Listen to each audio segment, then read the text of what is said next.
चला चड्डी भी सही देख के मेरे चड्डी ले बे चड्डी ना आया तो रे चड्डी ना ना जान लगा स्कूल में सब बोलत बिगड़ा जन्म का सब लड़के देख के हंसा थे का है भी नहीं।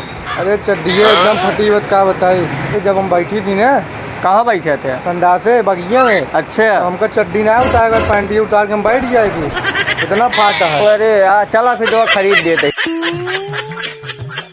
खाली चड्डी के दो का भैया। हाँ भैया ये लड़कियों साइज कमरे की चड्डी दिखाई देते हैं यार।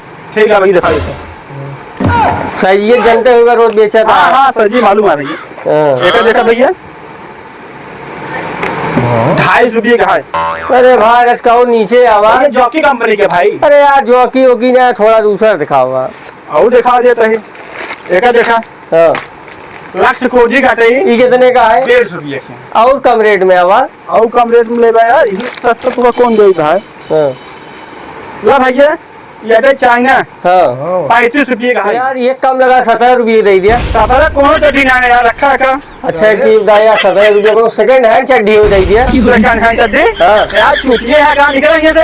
अरे यार देख लिया बारह खरीद 2 रुपये को 12 ना बतावा ऑनलाइन बुक करिए फ्लिपकार्टवा पे समझे। फटाई मिले हाँ हमें मिल गया फटाई ना सेकंड हैंड पहरी हुई चड्डी मिले। ठीक है हाँ जाते ही गजब बेइज्जती है।